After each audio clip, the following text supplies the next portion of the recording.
पश्चिम बंगाल और ओडिशा में चक्रवाती तूफान अम्फान का कोहराम, कई इलाकों में दिखा तबाही का मंजर।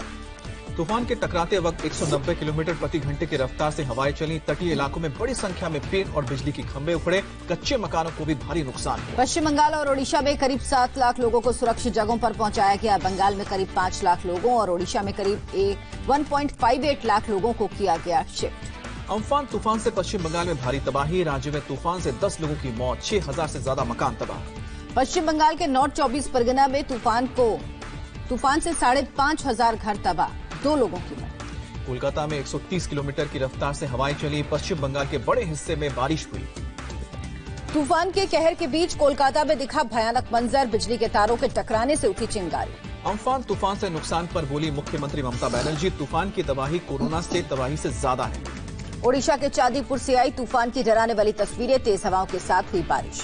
ओडिशा में सड़कों पर टूटकर गिरे पेड़, 102 किलोमीटर की रफ्तार से हवाएं चली। ओडिशा में एनडीआरएफ की 20 टीमें तैनात, 19 टीमें पश्चिम बंगाल में राहत में जुटी, 2 टीमें स्टैंड बाय पर। फनी तूफान की तर्ज पर अम्फान के गुजरने के बाद हालात से निपटने की तैयारी एनडीआरएफ के चीफ एसएन प्रधान ने जानकारी दी। 25 मई से शुरू होगी घरेलू उड़ानें, सोशल डिस्टेंसिंग का पालन करना होगा। उड्डयन मंत्री हरदीप सिंह पुरी ने किया ऐलान। उड्डयन मंत्री हरदीप सिंह पुरी ने कहा, मास्क और आरोग्य सेतु ऐप जरूरी होगा, बीच की सीट खाली छोड़ने का कोई फायदा नहीं। घरेलू उड़ानों संबंधी रोक को लॉकडाउन 4.0 के गाइडलाइन में हटाया गया, गृह मंत्रालय ने लिया फैसला। डीजीसीए ने 25 मई से शुरू होने वाली फ्लाइट्स को लेकर विमान कंपनियों की बैठक बुलाई। सभी कंपनियों के 2 नुमाइंदे के साथ एयरपोर्ट के अधिकारी की भी शामिल होंगे। 1 जून से देश भर में चलेंगी करीब 100 जोड़ी ट्रेन। आज सुबह 10 बजे से टिकटों की बुकिंग शुरू होगी। 1 जून से चलने वाली 100 जोड़ी ट्रेनों की लिस्ट जारी। एसी नॉन एसी दोनों कोच होंगे। शुरू होने वाली ट्रेनों में दुरंतो, संपर्क क्रांति, जनशताब्दी और पूर्वा एक्सप्रेस शामिल है। बिहार में बुधवार को 1,14,000 से ज्यादा प्रवासी पहुंचे, 70 ट्रेनें पहुंची बिहार। आंध्र प्रदेश के विजयवाड़ा एयरपोर्ट पहुंचे 145 भारतीय, कोरोना के चलते पिछले 2 महीने से लंदन में फंसे। दुबई से कोचीन एयरपोर्ट पहुंची स्पेशल फ्लाइट, दुबई में लॉकडाउन के चलते फंसे थे भारतीय। केंद्र से नीतीश कुमार की अपील, जिलेवार ढंग से श्रमिक ट्रेनें बिहार पहुंचे। कर्नाटक में 22 मई से चलेंगी intra state train. CM Yediyurappa की मांग पर रेलवे ने 2 जोड़ी ट्रेनों को चलाने की इजाजत दी। गुजरात स्टेट ट्रांसपोर्ट की बसें भी बुधवार से चलनी शुरू होंगी। 25 मार्च से बंद है सेवा। देश भर में कोरोना के एक दिन में 5,611 नए मरीजों की तादाद 1,06,750 हुई। देश में कोरोना से 24 घंटे में 140 मरीजों की मौत हुई है और अब तक 3,303 लोगों की जान गई है। देश में अब तक कोरोना से कुल 25,12,388 टेस्ट किए गए, आईसीएमआर ने जारी किए आंकड़े। देश भर में टोटल एक्टिव केस 61,149 हुए हैं और 42,298 लोग ठीक हुए। महाराष्ट्र में 24 घंटे में कोरोना के 2,250 केस, मरीजों की संख्या 39,297 हुई। महाराष्ट्र में 24 घंटे में 65 मरीजों की मौत हुई है और राज्य में अब तक 1390 लोगों ने दम तोड़ा है। मुंबई में एक दिन में फिर 1,372 मरीज आए सामने, कुल संक्रमित केस 23,935, 41 और मौत के साथ अब तक 841 लोगों ने दम तोड़ा। मुंबई के धारावी में 25 नए कोरोना केस मिले हैं। मरीजों का आंकड़ा 1,378 तक पहुंचा। महाराष्ट्र में कोरोना से अब तक 12 पुलिसकर्मियों की मौत। महाराष्ट्र के गवर्नर ने जून जुलाई में कोरोना की चुनौतियों को लेकर राज्य सरकार को निर्देश दिए। कंटेनमेंट जोन्स में खास रणनीति बनाने को कहा। दिल्ली में एक दिन में सबसे अधिक 534 केस आए, कुल मरीजों की संख्या 11,088 हुई। दिल्ली में कोरोना से 10 लोगों की मौत, डेथ का कुल आंकड़ा हुआ 176। दिल्ली में 5,720 एक्टिव केस। स्वास्थ्य मंत्रालय का एक स्टाफ कोरोना पॉजिटिव मिला, निर्माण भवन होगा सैनिटाइज। गुजरात में कोरोना के 398 नए केस मिले हैं। संक्रमितों का आंकड़ा हो गया 12,539। गुजरात में 24 घंटे में कोरोना से 30 लोगों की मौत, अब तक 749 लोगों की जान गई। गुजरात में अकेले अहमदाबाद में एक दिन में 271 लोग पाए गए हैं संक्रमित। कुल केस हुए हैं 9,216, 26 और मौत के साथ अब तक जिले में 602 लोगों ने दम तोड़ा। यूपी में 24 घंटे में 249 नए कोरोना केस, टोटल संक्रमित लोग 5,175। राज्य में अब तक 123 कोरोना मरीजों की जान गई। यूपी में कुल 3,066 मरीज इलाज के बाद स्वस्थ हुए हैं और राज्य में 1,981 एक्टिव केस है। 24 घंटे में गौतम बुद्ध नगर में 4 पॉजिटिव केस मिले, कुल मरीजों की संख्या 293 हुई। गौतम बुद्ध नगर में कोरोना के 81 एक्टिव केसेस हैं। जिले में अब तक 5 मरीजों की मौत हुई। यूपी के सुल्तानपुर में 12 कोरोना पॉजिटिव केस मिलने से हड़कंप, जिले में अब तक 40 लोग हो चुके हैं संक्रमित।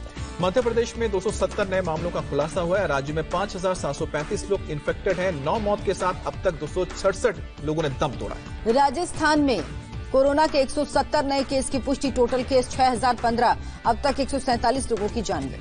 पश्चिम बंगाल में कोरोना से 3 और लोगों की मौत हुई और अब तक 181 लोगों ने दम तोड़ा है। एक दिन में 142 नए केस आए।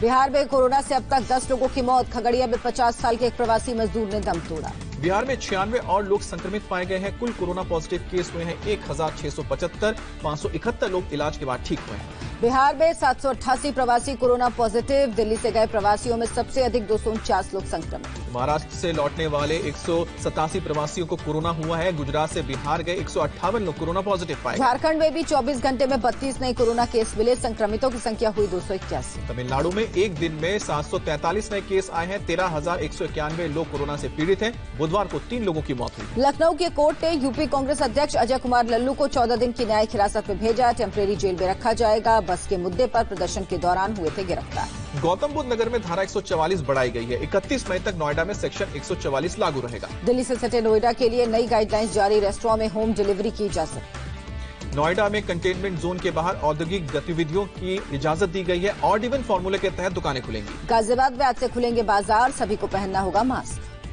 पुणे में सीने में दर्द से तड़प रहे बुजुर्ग की कोरोना के डर से किसी ने मदद नहीं की। सड़क पर ही मौत हुई। महाराष्ट्र के लातूर में महिला को कचरे की गाड़ी से छोड़ा गया घर। वीडियो वायरल होने के बाद जांच के आदेश। दूसरे जिले से आने की वजह से चेकअप के बाद घर में किया गया क्वारंटीन। एमपी के शाहजहांपुर में 2 पक्षों के बीच पत्थरबाजी। हमले में आधा दर्जन लोग जख्मी हुए। एक पक्ष को सोशल डिस्टेंसिंग की हिदायत देने पर विवाद हुआ था। यूपी के रामपुर में पूर्व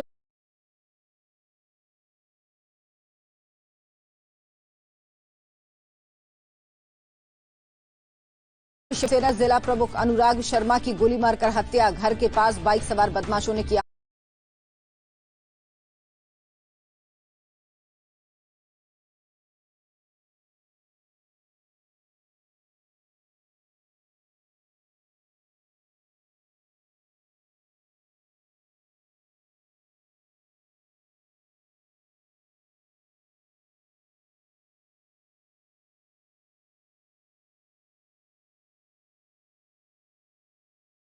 हमला समर्थकों ने जिला अस्पताल में की तोड़फोड़।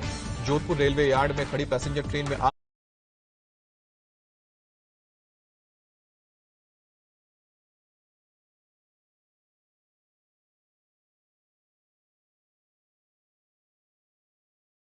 लगी। फायर ब्रिगेड की 4 गाड़ियों ने आग पर काबू पाया।